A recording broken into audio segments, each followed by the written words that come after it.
In the sweltering summer of 1898, Dover, Delaware, it's a quiet, picturesque town, found itself in the throes of a scandalous murder that captured the nation's attention. A murder so unusual, it introduced a new weapon into the criminal arsenal, Meg.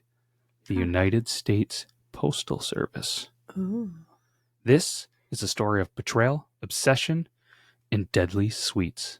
A story that rewrote the phrase, "Don't take candy from a stranger." Welcome, everybody, to the Yore Town Podcast, where today we uncover the chilling tale of the poison candy murders. Dun, dun, dun. There it is. The dun dun dun queen is the beautiful Meg. And the voice you're listening to, it's me. It's Matt, also known sometimes as Beardlaws. Super excited about this one. Are you? Mm-hmm. I was sitting there and I'm like, man, what states haven't we done? Delaware, the small one, the one often people forget about, including us. And I said, you know what? We're on like episode 85-ish. I don't know exactly which one we're recording right now, but pretty sure. And I said, let's do Delaware. And so I'm sitting there and I'm like, what is something cool? What is something crazy that happened in Delaware? There are some crazy things that have happened in this little state, but this one stuck out to me. I say we do the intro and get into it. What do you think? Let's do it. Yeah? Mm-hmm. All right. Intro when? Now. Okay. Right when? Now? Maybe now? Third time's a charm?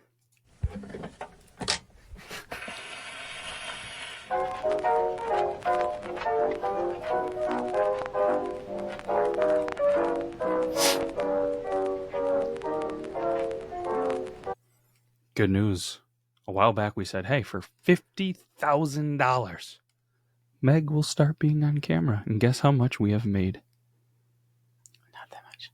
Zero. We're almost there, though. It's the first dollar. That's the hardest. But let's get into this.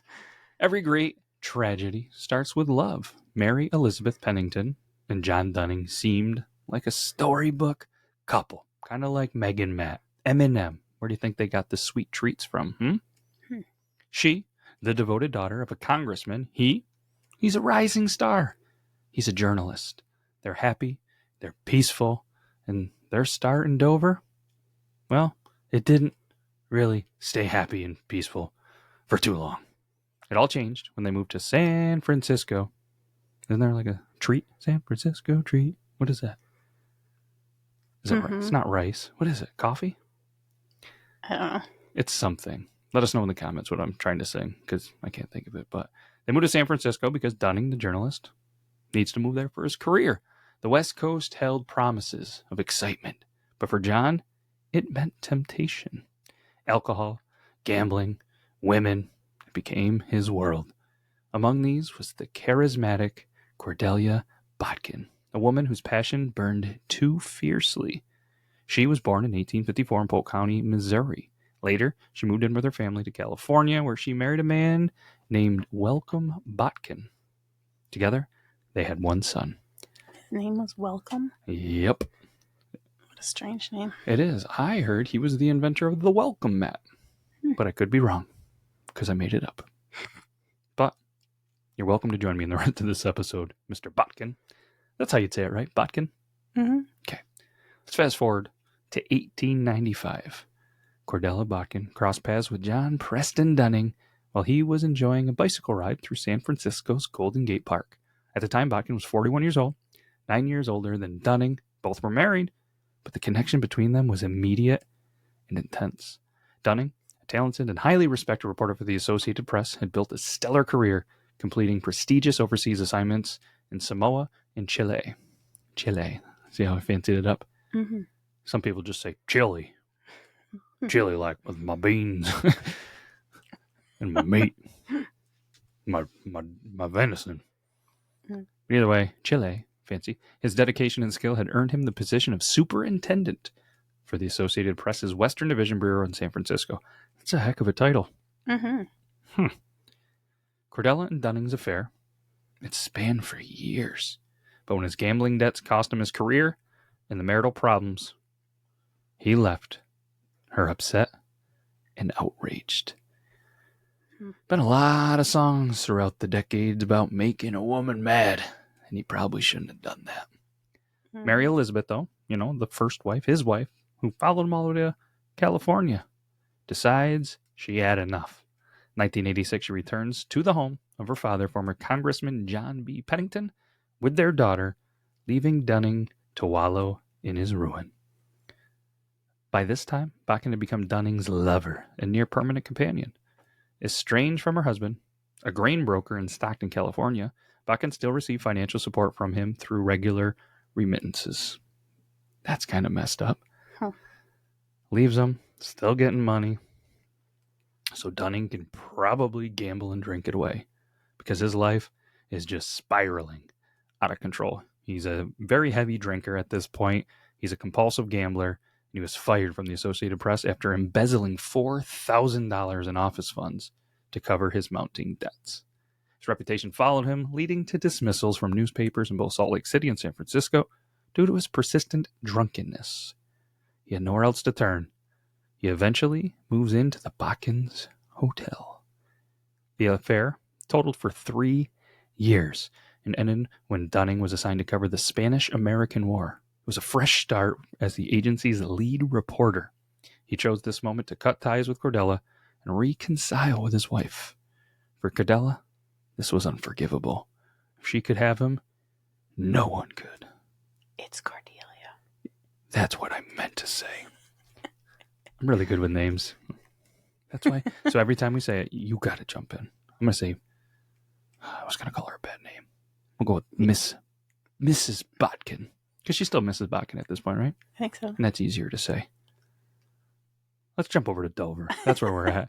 Mary Elizabeth, much easier to say, begins receiving letters. They're anonymous, but they're very cruel messages, accusing her husband of infidelity and urging her to leave him. But her father intercepts them. But the damage was already done. Let's go over to the day that really shook things up. August 9th, 1898. Elizabeth Pennington received a box of candies at her father's home in Dover, Delaware. The package bore a simple note. What the note say, Meg? With love to yourself and baby. Elizabeth, described by her estranged husband, John Dunning, is passionately fond of candy. Eagerly sampled at least 3 pieces and shared the rest with family members gathered on the porch. Tragically, what seemed like a sweet little gesture quickly turned deadly. 2 days after eating the candy, Elizabeth and her 44-year-old sister, Ida Harriet Dean, succumbed to excruciating arsenic poisoning. 4 others who had taste tested the chocolates fell gravely ill, thankfully survived. Amidst his grief, Elizabeth's father, that almost got me. Whew. John Pennington recognized the handwriting on the accompanying note. It matched the taunting letters he had intercepted and stored away. The investigators traced the toxic candies to a confectionery in San Francisco and ultimately to Botkin. What is it? Cordelia? Cordelia. Nailed it. The scorned lover of old drunk Dunning. This chilling discovery unraveled a tale of jealousy, betrayal, calculated murder that would go down in history as the infamous poison candy murders. Yikes. That is wild, right? Mm-hmm. Just sending some arsenic candies. Passing them out, just trying to be a good host, good, sister, good. Man. Anyways, there was some laws, and they were a little bit different, obviously, back there. The extradition laws posed a challenge. She had never been to Delaware, so she wasn't a fugitive there. The family's determination, however, led her to being tried in California. Evidence piles up, handwriting on the letters, the timeline, the witnesses, everything. In a sensational trial, she's found guilty in 1898. But she wasn't done yet. Her appeals dragged the Pennington family through years of court battles. Finally, 1904, Meg, she's sentenced to life in prison. She was initially imprisoned in San Francisco, but after the 1906 San Francisco earthquake, she actually was transferred to San Quentin State Prison, where she died in 1910. Yeah. This case, it left scars on everyone involved. For Dunning, the revelations of his just kind of sordid lifestyle meant disgrace. His once bright career was over, and he died in obscurity just 2 years before Cordelia. For the Pennington family, the tragedy was profound. Their fight for justice showed the lengths people will go to hold killers accountable.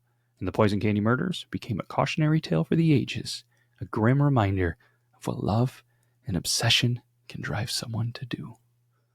A box of chocolates meant to bring joy, instead brought death.